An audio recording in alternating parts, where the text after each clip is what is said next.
Desde los estudios de WTMBN en Orlando, Florida, Estados Unidos, presentamos Noticiero Internacional con Alonso García.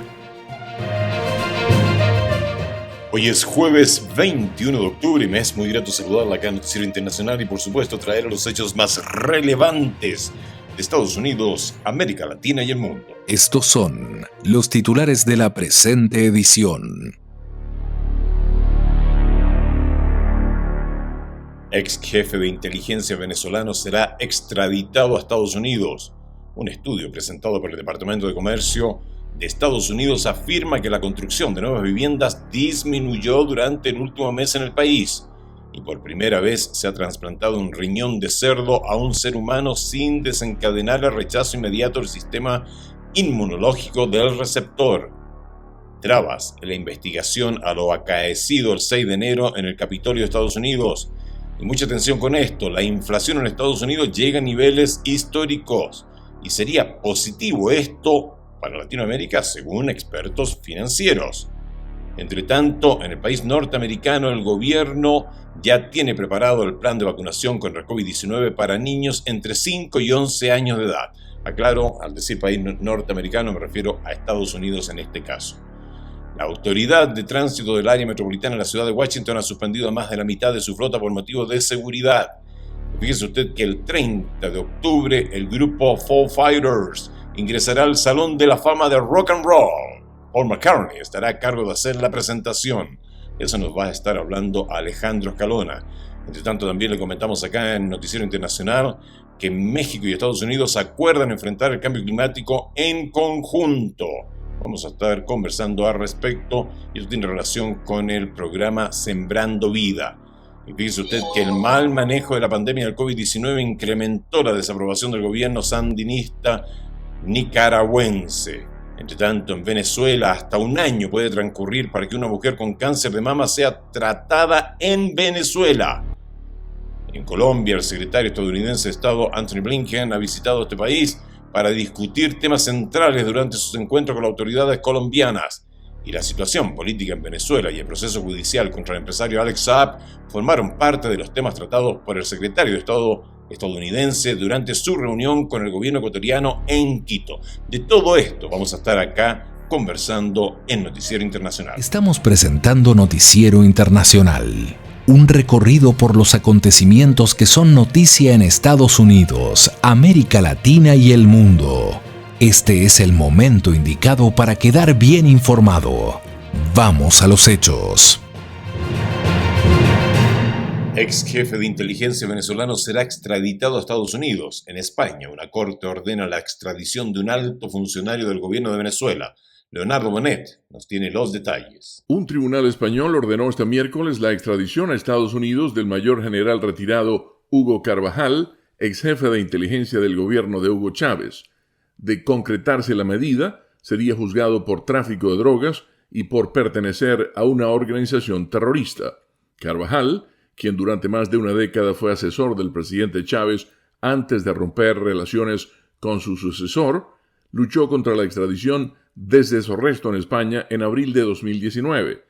El exalto funcionario venezolano evitó la extradición a Estados Unidos cuando en 2014 lo apresaron en Aruba debido a las mismas acusaciones que alegaron las autoridades españolas. Luego de escapar de las autoridades, regresó a Venezuela, donde lo recibieron como héroe. No obstante, el llamado Pollo Carvajal rompió relaciones con Nicolás Maduro y ofreció su apoyo a la oposición del régimen que se hace llamar socialista. Luego, partió definitivamente de Venezuela. Los fiscales en Nueva York alegan que en 2006, Carvajal utilizó su cargo para coordinar el contrabando de unos 5.600 kilos de cocaína de Venezuela a México. Al ex jefe de inteligencia venezolano también lo acusan de proveer armas a la guerrilla de las FARC en Colombia, según el Departamento del Tesoro estadounidense, y de financiar las actividades del grupo al facilitar el transporte de grandes cantidades de cocaína a Estados Unidos a través de Venezuela. La Corte en España dio a conocer que la policía y el servicio penitenciario estarán a cargo de su transferencia a Estados Unidos, pero no mencionó la fecha de la extradición. Un estudio presentado por el Departamento de Comercio de los Estados Unidos afirma que la construcción de nuevas viviendas disminuyó durante el último mes en el país. La información nos la trae Héctor Contreras. La industria de la construcción no atraviesa su mejor momento en Estados Unidos debido a la falta de mano de obra y la escasez de materiales derivados de los problemas presentes en las cadenas de suministro. Así lo plasmó un informe del Departamento de Comercio donde se aprecia una disminución en la construcción de viviendas nuevas. Según el reporte, la construcción de este tipo de edificios en Estados Unidos se contrajo en casi un 2% en septiembre y las solicitudes de permiso de construcción disminuyeron en casi un 8% desde agosto, lo que compromete el futuro crecimiento de este sector económico que hasta ahora se mantiene sin cambios si se compara con septiembre de 2020. Por otro lado, la tasa anual de viviendas nuevas quedó ajustada a 1.555 millones de unidades el mes pasado, lo que representa su menor nivel desde abril. Sin embargo, los economistas y los constructores afirman que la demanda de vivienda se mantiene fuerte en el país, a pesar de que una propiedad nueva cuesta un 20% más que hace un año. Pero las tasas de intereses bajas y el deseo de tener más espacio por parte de los estadounidenses hace que el mercado inmobiliario continúe atrayendo a gran cantidad de compradores sin importar los altos costos, lo que genera escasez e inflación en el sector. En tanto, el informe también registra otros detalles como la disminución en un 5% de la construcción de apartamentos entre agosto y septiembre y advirtió que la construcción de casas unifamiliares se mantuvo durante este mismo periodo. Por otro lado, los materiales de construcción más escasos son las ventanas y las cajas de distribución eléctricas, mientras la madera continúa en alza como ha ocurrido durante los últimos meses, luego de que en mayo registrara el precio más bajo de los últimos años. Y por primera vez se ha trasplantado un riñón de cerdo a un ser humano sin desencadenar el rechazo inmediato del sistema inmunológico del receptor. Un logro que podría aliviar una grave escasez de órganos humanos para trasplantes.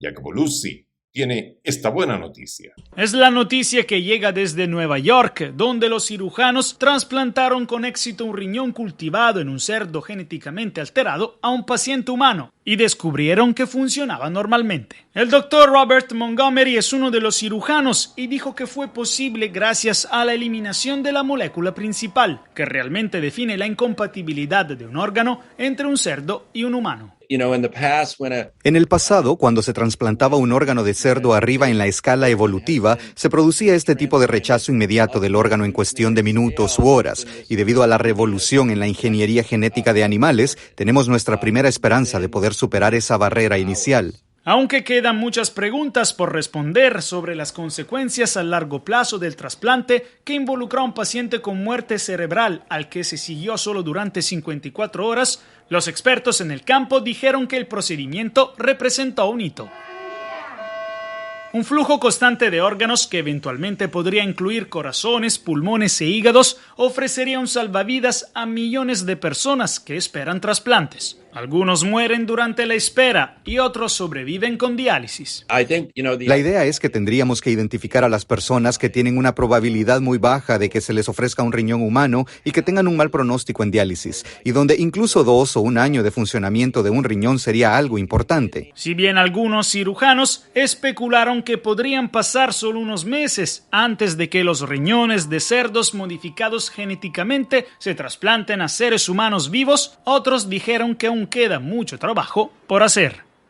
Trabas en la investigación de los hechos del 6 de enero, el expresidente Donald Trump y otros colaboradores suman esfuerzos e imponen múltiples trabas a la investigación sobre la violenta irrupción del 6 de enero contra el Capitolio de Estados Unidos. El informe con Judith Martín Rodríguez. La investigación por los actos violentos ocurridos el 6 de enero en el Capitolio de Estados Unidos y que dieron la vuelta al mundo continúa, y la comisión de la Cámara de Representantes que investiga los hechos votó a favor de acusar de desacato al Congreso al ex consejero de la Casa Blanca Steve Bannon, luego de que no se presentara ante el comité, ignorando la citación y negándose a colaborar con la investigación. Esta decisión fue criticada por miembros del comité e incluso algunos fueron más allá, como la republicana y representante por Wyoming, Liz Cheney, quien aseguró que la ausencia de Bannon sugiere que el expresidente Donald Trump estuvo personalmente involucrado en la planificación y ejecución del asalto al Capitolio. En tanto, el exmandatario continúa defendiendo a quienes irrumpieron en la sede de la democracia estadounidense y vuelca sus esfuerzos en obstruir el avance de la investigación, llegando a interponer una demanda para impedir que se obtengan documentos de su administración. Pese a estas trabas, los legisladores se mantienen firmes y aseguran que continuarán adelante recopilando hechos y testimonios relacionados con el incidente que provocó la muerte de hasta 5 personas y dejó a decenas de policías heridos. Además, desde la comisión aseguran que no aceptarán un no por respuesta y advierten que la acusación de desacato deberá servir como precedente para futuros testimonios que se nieguen a colaborar en el proceso. El presidente del comité, el demócrata y representante por Mississippi, Benny Thompson, dijo textualmente: "No nos detendremos, no nos distraeremos y no nos retrasaremos". Ahora será la Cámara de Representantes quien deberá votar a favor o en contra de la resolución de desacato, y de ser aprobada, el asunto quedará en manos del Departamento de Justicia de Estados Unidos, órgano que entonces decidirá presentar cargos penales contra Bannon. La inflación en Estados Unidos llega a niveles históricos, encareciendo los precios básicos con costos no vistos desde hace 30 años. Un experto explica a Divalicet Cash que las dificultades de los consumidores pueden traerles buenas noticias a las economías latinoamericanas. La inflación en Estados Unidos llegó al 5.4% según la Reserva Federal, una alza no vista desde hace 13 años. Los precios de bienes y servicios básicos, el índice que excluye alimentos y costos energéticos, aumentaron en junio un 4.5%, el máximo de las últimas 3 décadas. Los brotes pandémicos y las alteraciones climáticas han provocado una escasez de insumos clave y una reducción de la actividad manufacturera en varios países. Por otro lado, esta escasez de oferta, junto con la liberación de la demanda reprimida y el repunte de los precios de las materias primas, han provocado que la inflación de los precios al consumidor aumente rápidamente. Pero en América Latina, los coletazos de la inflación estadounidense podrían significar un impacto positivo, según este analista financiero y económico. Estados Unidos, porque los precios de las materias primas que exporta América Latina pueden subir, y eso puede beneficiar a los países latinoamericanos. Cohen opina que la Reserva Federal podría estabilizar la inflación subiendo las tasas de interés, y eso sería negativo para América Latina. El Banco Central va a subir la tasa de interés y eso va a hacer que el dinero sea más caro. Y eso puede perjudicar a los países latinoamericanos que necesitan conseguir crédito en los mercados internacionales. La dinámica de la inflación en Estados Unidos repercute en todo el mundo y la Reserva Federal anunció una reunión a principios de noviembre para definir el próximo paso de la economía estadounidense. El gobierno de los Estados Unidos ya tiene preparado el plan de vacunación contra el COVID-19 para niños entre 5 y 11 años de edad y espera la autorización de las autoridades sanitarias para ponerlo en marcha. Nos informa Héctor Contreras desde Washington, D.C. El plan de vacunación contra el COVID-19 para los niños de 5 a 11 años está listo y podrá ser inmunizados en consultorios médicos, farmacias o incluso en sus escuelas, según informó la Casa Blanca, anticipando que la autorización para este importante paso podría darse en pocas semanas. El 2 y 3 de noviembre se reunirán los asesores de los Centros para el Control y Prevención de Enfermedades de Estados Unidos y, basándose en los estudios que se vienen realizando desde hace varios meses, tomarán la decisión sobre la seguridad y beneficio de la vacunación en esta población. Y de aprobarse, se activará el plan de entrega que empieza con el envío de dosis a los proveedores en todo el país, junto con las agujas especiales que son más pequeñas que las convencionales y solo unos días después ya estarán disponibles para su administración. En tanto, los trabajadores de la salud ya están preparados para el proceso de inmunización de los menores y el gobierno estadounidense aseguró que más de 250,000 pediatras y proveedores de atención primaria se han inscrito ante las autoridades competentes para suministrar la vacuna. Además, la Agencia Federal para el Manejo de Emergencias confirmó que financiará y apoyará a cientos de clínicas escolares y comunitarias que ayudarán en el suministro del inmunizante para que se haga de una forma más ordenada y rápida. Además, la Casa Blanca aseguró que no habrá problema ni demora con las dosis necesarias para el cumplimiento de este plan. La Autoridad de Tránsito del Área Metropolitana de la ciudad de Washington en Estados Unidos ha suspendido a más de la mitad de su flota por motivos de seguridad. John Burnett nos tiene la información. El sistema regional de metro de Washington D.C. detuvo a más de la mitad de su flota de trenes del servicio debido a un problema persistente con las ruedas y los ejes de un modelo de vagón específico que causó un peligroso descarrilamiento la semana pasada. El fallo promete complicar el transporte al trabajo y desplazamientos diarios en la región de miles de pasajeros durante un periodo de tiempo no especificado, mientras la Junta Nacional de Seguridad en el Transporte de Estados Unidos investiga el problema. La Comisión de Seguridad de la Autoridad de Metro ordenó a principios de semana el retiro de los 748 trenes de la serie 7000 fabricados por Kawasaki, lo que comprende aproximadamente el 60% de la flota completa. La presidenta de la Junta Nacional de Seguridad en el Transporte, Jennifer Homendy, dijo a los periodistas que se había identificado un defecto de diseño que hacía que las ruedas de los trenes se extendieran demasiado sobre los ejes, lo que provocaba que el vagón se saliera de las vías.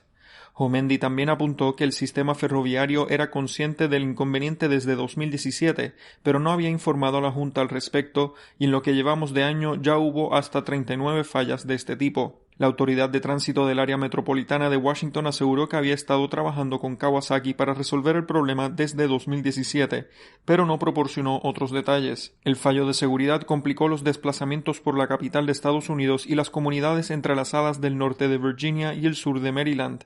Carole King, Tina Turner, Foo Fighters al Salón de la Fama. Esto va a ocurrir el 30 de octubre.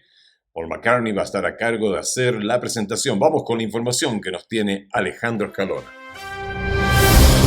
El 30 de octubre el grupo Foo Fighters ingresará al Salón de la Fama del Rock and Roll en Cleveland, Ohio. Paul McCartney estará a cargo de hacer la presentación formal. Los Foo Fighters también estuvieron en la ceremonia de 2015 cantando junto a Joan Jett y los Blackhearts. En 2014, Dave Grohl, líder vocalista de Foo Fighters, fue incluido en el Salón de la Fama como miembro de Nirvana. En 2015, a McCartney le tocó incorporar a Ringo Starr y ambos Beatles cerraron el espectáculo actuando juntos. Junto a McCartney en la ceremonia de este año 2021 estará Taylor Swift, quien presentará a Carole King. En 2019, la cantante de Tapestry presentó a Taylor Swift con el premio Artista de la Década en los American Music Awards. Por su parte, la actriz Angela Bassett presentará a Tina Turner. Bassett interpretó a Turner en la película de 1993 What's Love Got to Do With It, por la que obtuvo una nominación al Oscar a Mejor Actriz. El ingreso de Tina Turner al Salón de la Fama del Rock and Roll también contará con un elenco que incluye a Christina Aguilera y Bryan Adams, y la actriz Drew Barrymore, presentará a The Go-Go's. Todo esto tendrá lugar el 30 de octubre en Cleveland, Ohio. Para 2022, CNN y HBO Max transmitirán un documental sobre Carole King y James Taylor, producido y dirigido por Frank Marshall. Según los términos del acuerdo, Carole King and James Taylor Just Call Out My Name se estrenará en CNN, mientras que los derechos de transmisión nacional e internacional serán para HBO Max. Marshall dirigió The Bee Gees, How Can You Mend a Broken Heart para HBO. El documental de James Taylor y Carole King se centrará en la gira mundial de 2010 del dúo denominada Trovador Reunion Tour. El título se refiere al Club Trovador de West Hollywood, en Los Ángeles, donde ambos artistas se presentaron en 1970 y en 2007 también, para celebrar el 50º aniversario de ese local, lo que después los llevó de gira mundial. Y esta semana se conmemoró el 60º aniversario del estreno de la película West Side Story de United Artists, empresa que ahora forma parte de MGM Studios, dirigida por Robert Wise y Jerome Robbins. West Side Story ganó 10 premios de la Academia. Vamos a México. México y Estados Unidos acuerdan enfrentar el cambio climático en conjunto, mientras una investigadora considera benéfico el programa Sembrando Vida. Desde Ciudad de México, la información con Sara Paulo. Tras la visita del enviado presidencial de los Estados Unidos para el clima, John Kerry, el gobierno de México informó que ambas naciones reconocen la importancia de los esfuerzos globales para limitar el calentamiento a 1.5 grados centígrados y avanzar en una transición hacia las energías limpias. Acordaron explorar otras oportunidades para alcanzar metas más ambiciosas, incluido el aumento de la eficiencia energética, la lucha contra las emisiones de metano y el uso de métodos de transporte más sustentables. El presidente Andrés Manuel López Obrador dijo este martes que México presentará un informe con los compromisos ambientales actualizados durante la próxima conferencia de las Naciones Unidas sobre el cambio climático que se celebrará en Glasgow, Escocia, a principios de noviembre. El secretario de Relaciones Exteriores, Marcelo Ebrard, dijo que México podría acelerar el compromiso de reducir en 22% la emisión de gases de efecto invernadero y en 51% las emisiones de carbono, metas planteadas originalmente para el año 2030. Bueno, el resultado es que vamos a tener un trabajo conjunto, como en otras materias estamos haciendo con Estados Unidos, para la COP26 que va a tener lugar en Glasgow. El presidente acordó para el 2022 el poder ampliar incluso las metas sobre la base de la seriedad, insisto, no en plantear objetivos que le correspondan a otros gobiernos, sino empezar desde ahora para aumentar nuestra meta, nuestro compromiso como país y tratar de acelerar el paso. Durante la visita de John Kerry, el presidente López Obrador le presentó el programa Sembrando Vida, que contempla la plantación de árboles frutales y maderables, mediante el cual productores reciben $250 al mes de parte del gobierno. Al respecto, Gabriela Jiménez Casas, investigadora del Instituto de Ecología de la Universidad Nacional Autónoma de México, consideró que el programa de reforestación es benéfico para el medio ambiente, se podrían ver resultados en 20 años y en la zona de Centroamérica las condiciones climatológicas son ideales para llevarlo a cabo. Si se hace de manera bien pensada, tiene que funcionar, porque en algún momento esas especies que siembran estas personas va a generar una manchita verde que puede crecer y se puede llegar a pegar con un área natural, con las mismas especies. Entonces esto incrementaría el área de bosques a la larga. Eso tiene que mitigar el calentamiento global y también podría ya detener el tan avanzado cambio climático. Nicaragua. El mal manejo de la pandemia del COVID-19 incrementó la desaprobación del gobierno sandinista de parte de la población nicaragüense. Desde Managua informa la corresponsal Daliana Ocaña. Los niveles de desaprobación de la gestión del gobernante Daniel Ortega aumentaron vertiginosamente en los últimos 4 meses, según una encuesta de la firma costarricense Sid Gallup, que revela que 7 de cada 10 nicaragüenses reprueban la actuación del mandatario sandinista. La encuesta revela que en septiembre el margen de desaprobación de la gestión sandinista alcanzó el 69%, con tan solo un 29% de aprobación. La gran mayoría de adultos nicaragüenses opinan que Daniel Ortega hace poco o nada por su pueblo.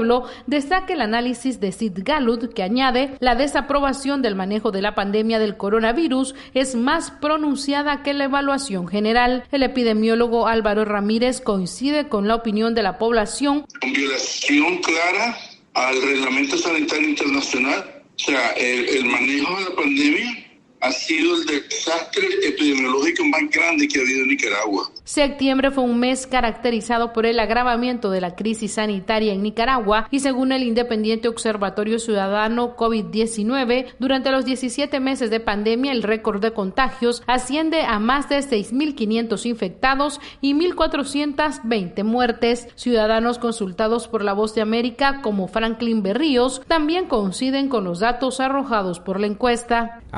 Obligado a hacer hasta 10 horas de fila para poder tener esa vacuna. El porcentaje de desaprobación ha crecido a lo largo de este 2021. Una encuesta similar en mayo arrojó un 46% de desaprobación y un 44% de aprobación. Vamos a Venezuela. Hasta un año puede transcurrir para que una mujer con cáncer de mama sea tratada en Venezuela. Desde Caracas, Carolina Alcalde nos trae el reportaje. El cáncer de mama se ha convertido en la primera causa de muerte oncológica de la mujer en Venezuela y desde 2013 el gobierno del presidente Nicolás Maduro no publica cifras oficiales. Sin embargo, el trabajo conjunto de diversas organizaciones permite estimar que diariamente en el país se diagnostican 15 casos de cáncer de mama y mueren unas 7 mujeres al día, detalla Ludmila Calvo, presidenta de Seno Salud, una organización sin fines de lucro que fomenta el diagnóstico precoz. Calvo, quien también es paciente de cáncer de mama, agrega que si bien el servicio servicio que ofrecen las clínicas privadas es de primera calidad, resulta muy costoso para la mayoría y explica a La Voz de América que la gravedad del asunto se debe a que los hospitales públicos no cuentan con equipos que permitan diagnosticar y tratar el cáncer de manera oportuna. Y además no se cumplen todos los decretos de la OMS que dice que cuando una mujer es diagnosticada con un cáncer de mama, máximo en 90 días debe empezar a hacer su tratamiento. Aquí hasta un año o más de un año para ser atendida una mujer. Luisa Rodríguez, representante de la Fundación de Lucha contra el Cáncer de Mama, sostiene que el colapso del sistema público afecta directamente a 8,9 millones de personas con condiciones de salud crónica. Según la Alianza Venezolana para la Salud, los centros oncológicos no garantizan quimioterapia a 140.000 personas con cáncer y las cirugías disminuyeron en más de un 80%. El acceso de tratamiento y medicamentos de personas con cáncer continúa dependiendo de la capacidad de cada familia, donde mínimo se necesitan un promedio de $2.500. El presidente Nicolás Maduro ha manifestado su compromiso firme por brindar atención y protección a las mujeres que luchan contra el cáncer de mama. Pasamos ahora a Colombia. El secretario estadounidense de Estado, Anthony Blinken, visita Colombia para discutir temas centrales durante sus encuentros con las autoridades colombianas. Nos informa Manuel Arias Naranjo desde Bogotá. Aunque la lucha contra el narcotráfico ha sido el tema central de la agenda bilateral entre Colombia y Estados Unidos en los últimos años, la visita de 2 días que inicia hoy en Bogotá Anthony Blinken, secretario de Estado de la administración Biden, tendrá nuevos objetivos, como la adopción de medidas concretas para retos específicos como la migración haitiana, que afecta a varios países latinoamericanos, entre ellos Colombia. Blinken llega a Bogotá con una carta enviada por el director para las Américas de Human Rights Watch, José Miguel Vivanco, donde le advierte sobre un incremento en la violación de los derechos humanos de los colombianos. Denuncia que rechazó el presidente Iván Duque. Algunos quieren sacarle provecho a la visita del secretario Blinken. Él no va a servirse para que vengan otros a tratar de opacar su visita haciéndoles el juego del protagonismo mediático. Él viene a trabajar por una agenda migratoria. Él viene a trabajar con una agenda con Colombia en distintas materias. Por su parte, la vicepresidenta y canciller colombiana Marta Lucía Ramírez dijo que la agenda del secretario de Estado en temas migratorios incluye una propuesta para crear un grupo élite transnacional contra la trata de personas y el énfasis en una nueva alianza con Estados Unidos para generar inversión y empleo en la región, con el objetivo de disuadir la migración. Fortalecer la democracia, fortalecer las libertades, garantizar los derechos humanos y lograr el progreso económico que genere empleos en nuestros países, que le dé a cada familia el ingreso necesario para vivir. El jefe de la diplomacia estadounidense será recibido por el presidente Iván Duque en la Casa de Nariño, con quien abordará una agenda de alto nivel y además participará en la conferencia ministerial sobre migración que reunirá cancilleres de América Latina y el Caribe. Y la situación política en Venezuela y el proceso judicial contra el empresario Alex Saab formaron parte de los temas tratados por el secretario de Estado estadounidense Anthony Blinken durante su reunión con el gobierno ecuatoriano en Quito. Nos vamos con la información que nos tiene preparada Néstor Aguilera. Muchas gracias, señor. Como fructífero calificó el gobierno ecuatoriano el encuentro que sostuvo el secretario de Estado Anthony Blinken con el presidente Guillermo Lasso y el canciller Mauricio Montalvo. La reunión formó parte de la primera parada del funcionario estadounidense en una breve gira por Latinoamérica. La situación política en Venezuela, el anuncio del retiro de la delegación venezolana en los diálogos con la oposición en México y el proceso judicial contra Alex Saab formaron parte del diálogo. Y en el caso de la extradición del señor Saab, este es un asunto que lleva ya una década. Me parece que lo detuvieron por primera vez hace 10 años y este proceso está en curso desde hace años, el proceso de extradición. Y esto es independiente de cualquier cosa que esté sucediendo en el ámbito político. El Ecuador abogará para que se brinde toda la luz, toda la transparencia sobre los hechos que se hayan acontecido aquí en Ecuador y evidentemente brindará, como corresponde, la total colaboración y cooperación para aclarar este proceso. Como parte del diálogo también se abordó el incremento inusitado de los índices de violencia y criminalidad en el Ecuador que llevaron al presidente Lasso a decretar el estado de excepción durante 60 días. Sabemos que en las democracias hay momentos en los cuales hay circunstancias excepcionales y hacen falta ciertas medidas para bregar con situaciones urgentes como la situación que experimenta Ecuador en este momento. Eso es todo por hoy jueves. Gracias por haberme permitido acompañarle y traer los hechos más relevantes de Estados Unidos, América Latina y el mundo. Esta es una producción de la WTMBN. Nuestro agradecimiento de Broadcasting Board of Governors por el apoyo que nos da día a día con corresponsales en los lugares de los hechos para así cumplir con nuestro compromiso, traerle siempre a usted información de primera mano. A nombre de todo el equipo y el mío personal, le deseamos un maravilloso día jueves y por favor, cuídese mucho.